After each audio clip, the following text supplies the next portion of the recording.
Okay, guys, hello and welcome back to our my D&D channel. And today we're talking about elves.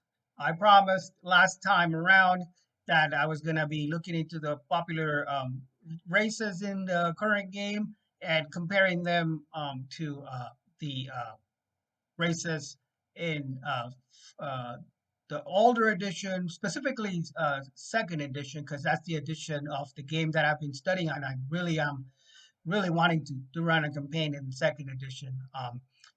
Fifth edition has some good mechanics, but second edition is just AD&D kind of has the classic game mechanics that I'm more familiar with because they carried over from first edition for the most part. So today is all about elves. So pull up a chair. It's gonna be I ran out of time to discuss the elves like I had planned at the last video, and this might be a lengthier, more in-depth look. We'll see how it goes. But it's basically because there's so many different traits and so many different uh, types of elves.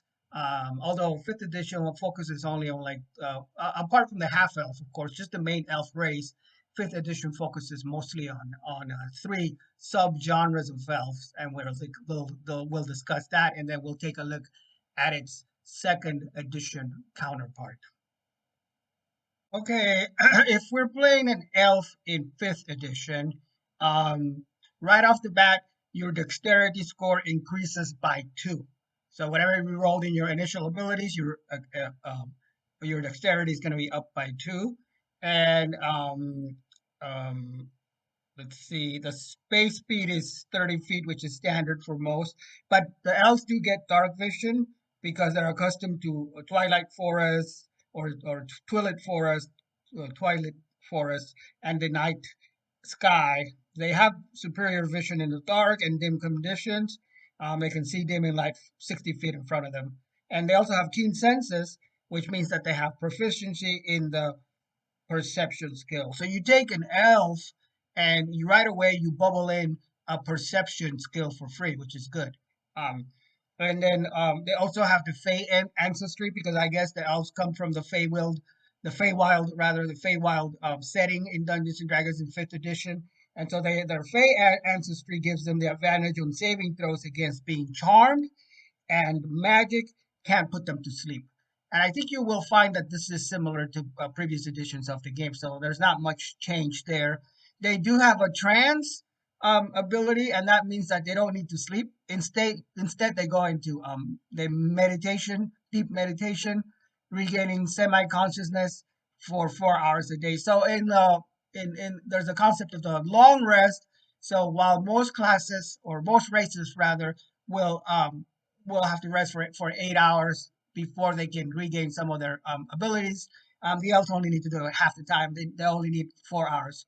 And then they have multiple languages. They can speak and read and write Common and Elvish. They're definitely obviously fluent in Elvish. And then they have the sub races.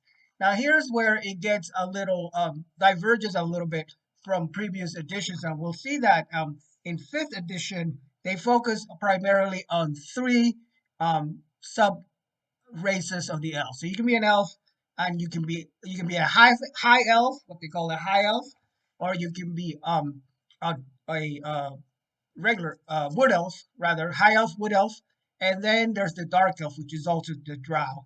Now, a lot of players are familiar with the drow because the drow are kind of like the dark elves, more of a evil alignment type race. They have a whole section on the darkness of the drow. Were it not for one renowned exception, the book says the race of the drow would be universally reviled. To most, they are a race of demon worshipping marauders dwelling in the subterranean depths of the Underdark, emerging only on the blackest nights to pillage and slaughter the surface dwellers they despise. So they continue this tradition of the Drow and the Dark Elves being evil. There's a current controversy that I mentioned last video about the half orcs, and maybe I'll do a separate video on that, where some of the current uh, players or Wizards of the Coast are looking at possibly getting rid of evil races in the future. I don't know if I'm on board with that because the reasons that they give are pretty flimsy. I mean, equating racism or races in the real natural world versus a game world seems to me kind of like uh, counterproductive or not. What's the right? That's not the right term. It just doesn't make sense. But I will maybe give an opinion on that in the future. But at any rate, the Dark Elves still in the game, and they are the Drow, and they're evil, or tend to be in evil alignment. So those are some of the elf qualities or abilities, if you will. Now, if you break it down into the high elf, further breaking it down into the high elf, you will see that their ability scores increase by their intelligence increases by one, and they get elf weapon training, which means that they have proficiency with the long sword, short bow, and long bow. And then they also know a cantrip, which is great because usually you have to be like a spellcasting class or spellcasting class to actually even know cantrips. But this is a racial bonus that they get for the high elf, where they know one cantrip of their choice from the wizard spell list, and their intelligence is their spell casting ability for it. And they also get an extra language. So if you're a high elf, you can speak, read, and write one extra language of your choice. And if you happen to be a wood elf, instead, the wood elf's ability score increase is wisdom, which increases by one, and then they also get elf weapon training, but they're fleet of foot, which means that their walking speed increases to 35 feet. Excuse me, may or may not be a big deal. And they get Mask of the Wild, so they can attempt to hide when they are only lightly obscured by foliage, heavy rain. So basically, kind of like an ability to hide themselves. And then the Dark Elf. If you're playing an evil Dark Elf Drow, your ability score, your charisma score is gonna increase by one, um, which I guess the justification for that is, this they're kind of deceptive, and so they have good charisma. They can trick you into doing things that you may not want to do, and they have superior dark vision, so they can have dark vision up to a radius of 120 feet. So the dark vision doubles for the drow, which makes sense because they're underground all the time. They don't really go to the surface, from what I understand. And they have conversely, they have sunlight sensitivity. So you have a disadvantage on attack rolls and on wisdom perception checks that rely on sight when the target of your attack, or whatever you are trying to perceive, is in direct sunlight. So sunlight is no good for them. Just like a vampire, they can't really be out in the light. And they have drow magic. So you know the dancing lights cantrip when you reach the third level, and you have the drow weapon training, which gives you proficiency with rapiers, short swords, and hand crossbows. So that's pretty much the racial abilities for the elves for fifth edition. For fifth edition, in a nutshell. All right, now moving on to second edition elves. Um, the second edition descriptions of the racials for elves is found on page 21 of the second edition player's handbook, um, by by Zeb Cook. And the elves, they sort of talk about describe how they can live up to be 1,200 years old, very old. They're often considered frivolous and aloof. In fact, they're not. Um, and although humans often find their personalities impossible to fathom, and so they describe the elves a little bit. They have clever humor, and they have song and poetry. They're brave but never foolhardy. They eat sparingly. They drink meat and wine, but seldom to excess. And so there's a nice description of what playing an elf would be like for role playing purposes.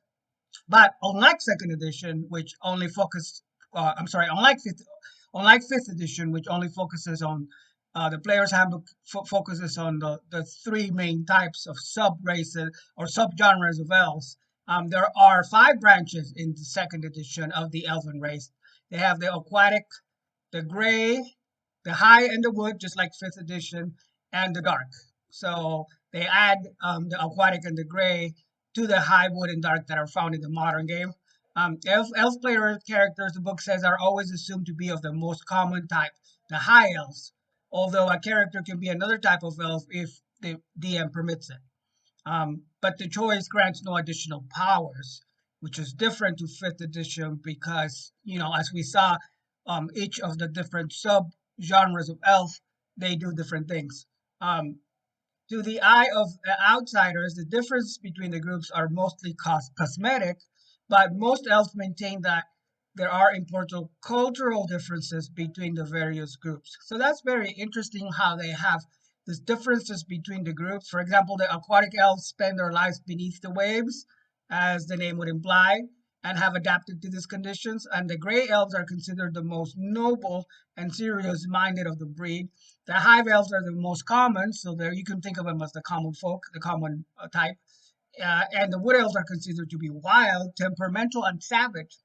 Um, all others hold that the subterranean dark elves are corrupt and evil, no longer part of the elven community. So the dark elves or the drow existed as far back as second edition, and they were not probably first edition. I can't remember, but definitely second edition, and they were not considered to even be part of the larger elven community because they were evil. They were problematic. Um, so a player in second edition can be a cleric fighter, a mage, a thief, or a ranger. And in addition to that, an elf can choose to be a multi-class fighter mage, fighter thief, fighter mage thief, or mage thief. So they have all these kinds of combinations that you can play in the race. Let's see. These are their bonuses. Or their characteristics, bonuses, all that stuff. Um, the Elven characters have 90% resistance to sleep and all charm related spells. So they didn't change that. The new edition carries over the fact that they're immune or are proficient against or are resistance to sleep and charm related spells. And this is in addition to the normal saving throw allowed against the charm spell. So the charm spell will not affect them, just like in the new edition. Um, when employing a bow of any sort other than a crossbow, or when using a short or long sword, the elves gain a bonus of +1 to their attack rolls. Very important. So you would get a +1 to attack rolls. I forget what we just read the fifth edition one, but in second edition is +1. And also the elf could get a bonus to surprise opponents, but only if the elf is not in metal armor. Even then, the elf must either be alone or with a party comprised only of elves or halflings. Also, not in metal armor. Or 90 feet or more away from his party to gain this bonus. If the elf, if he fulfills all these conditions, he moves so silently that opponents suffer a -4 penalty to their surprise die rolls. If the elf must open a door or screen to attack, his penalty is reduced to -2. Elven infravision enables them to see up to 60 feet in darkness, so that hasn't changed. But this is something that the second edition elf had the ability to deal with secret doors, which are those constructed so as to be hard to notice, and concealed doors, those hidden from sight by screens, curtains, or the like, are difficult to hide from elves. Merely passing within 10 feet of a concealed door gives an elven character a 1 in 6 charge, so you roll on a d6 to notice the hidden doors. If actively searching for doors, elven characters have a 1 in 3 chance, the roll of a 1 or a 2 on a 1d6, to find a secret door, and a 1 in 2 chance, a roll of 1, 2, or 1, 2, or 3 on a 1d6, to discover a concealed portal. So as stated previously, elven characters add 1 to their initial dexterity scores. Likewise, elves are not as sturdy as humans. They deduct 1 from their initial constitution scores. So that's pretty interesting. Whereas the fifth edition does give a bonus um, to the abilities. You also get in second edition a negative to the constitution because they're not considered to be like really strong characters. All right, so that's all I have for you guys today. Thank you so much for watching, for getting this far into our video on Dungeons and Dragons, the second edition versus 5e races. As always, if you like this type of concept, type of content rather, go ahead and hit the like button or subscribe or do both.